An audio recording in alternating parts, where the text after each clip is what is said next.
श्री स्वामी समर्थ. श्री स्वामी शक्ती ज्योतिष यामध्ये आपले स्वागत आहे. आज आपण पाहणार आहोत शिष्यांच्या हृदयातील गुरुभेटीची तळमळ. गुरूंनी दिलेल्या नाममंत्राचा जप करणारे एक साधक अन्य ग्रामी राहत होते. ते श्री गुरूंचे नित्य स्मरण करत असत. एक दिवशी त्यांच्या मनात श्री गुरूंच्या दर्शनाची तीव्र इच्छा निर्माण झाली.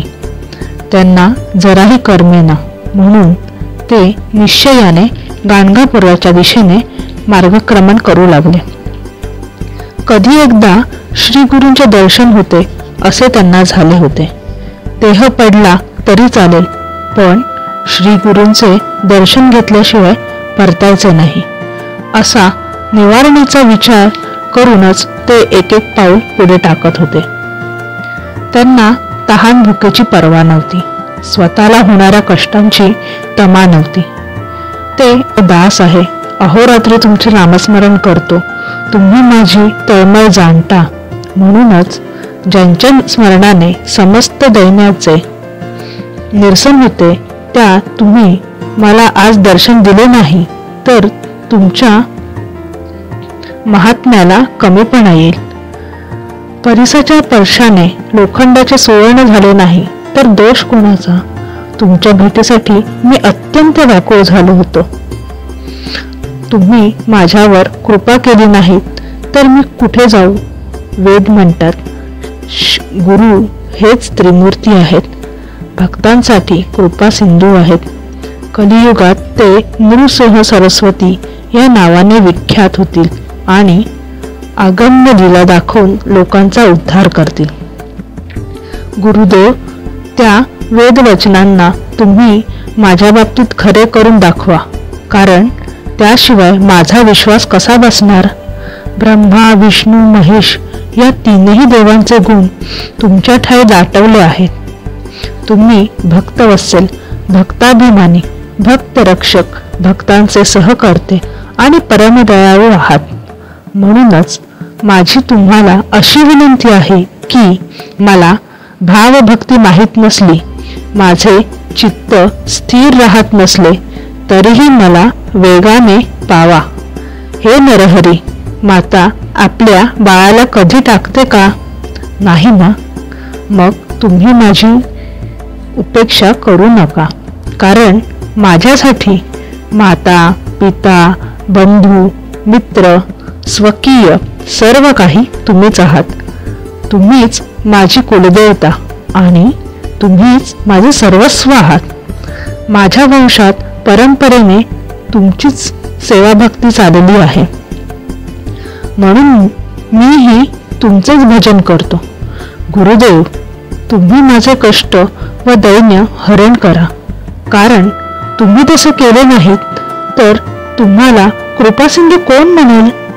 तुम्ही विश्वाचे पालन करता आणि देवासाठीही तुम्हीच समर्थदाता आहात असे पुराणे सांगतात. मग माझ्या मनीचे दुःख तुम्हाला कळत नसेल?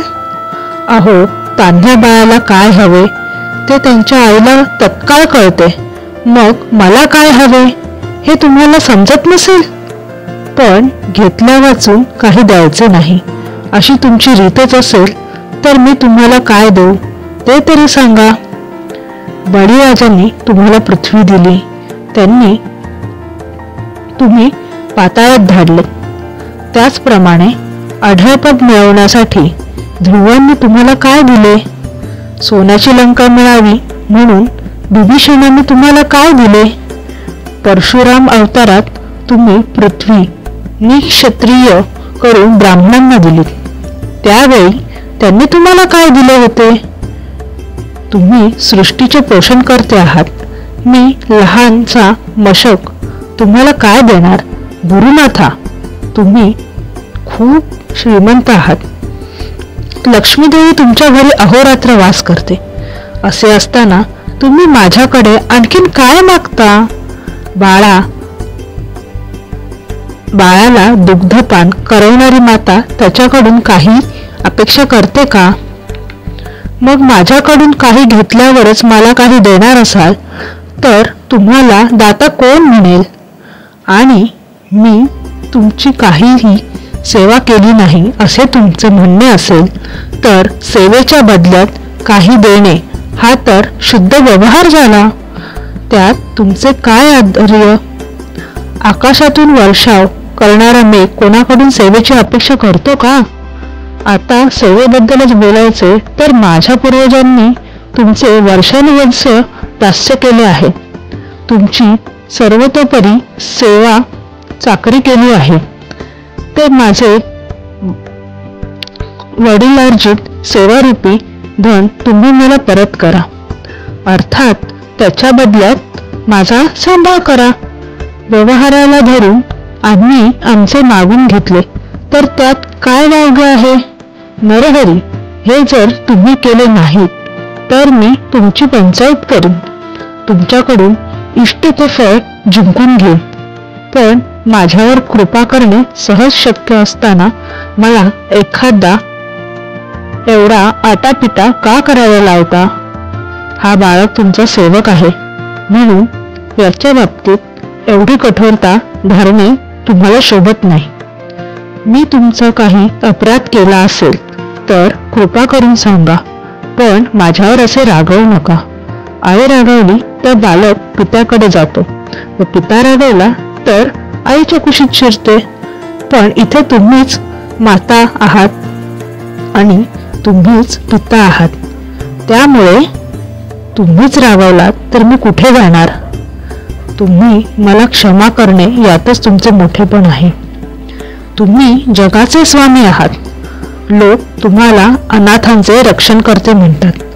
तुम्ही अत्यंत कृपाळू आहात अशी पुराणे ग्वाही देतात. मग माझी आर्ती विनवणी तुम्हाला का ऐकू येत नाही? या माझ्या करुणा वचनांनी पाषाणालाही पाझर फुटेल. मग तुमचे अंतःकरण मृदू होते का नाही? माझ्यावर कृपा करण्यासाठी एवढा विलंब का? अशा प्रकारे ते शिष्य तीव्र तळमळीने श्री गुरूंना आळवत होते. ते हृदयगत ऐकून कृपाळू गुरुनाथ द्रवले. वत्स्यासाठी गायीने धावत यावे तसे त्यांच्यासाठी धावत आले. श्री गुरूंच्या दर्शनाने त्या नामकरणी शिष्याची तळमळ एकदम शांत झाली. त्यांनी त्यांच्या चरणावर मस्तक ठेवले. आपल्या मोकळ्या केसांनी त्यांच्या चरणावरची धूळ झळकली. डोळ्यातून ओघळणाऱ्या आनंदाश्रूंनी त्यांचे चरण धुतले. त्यांना आपल्या हृदय मंदिरात बसवून त्यांची षोडशोपचाराने पूजा केली. त्या समयी त्यांना खूपच आनंद झाला होता. त्यांच्या हर्षोत्फुल्ल हृदयात श्री गुरूंची मूर्ती स्थिरावली होती. अशा प्रकारे श्री गुरु देवभक्तांच्या अंतःकरणात वास करतात म्हणून श्री सरस्वती गंगाधरांनी मोठा संतोष वाटतो. श्री स्वामी समर्थ.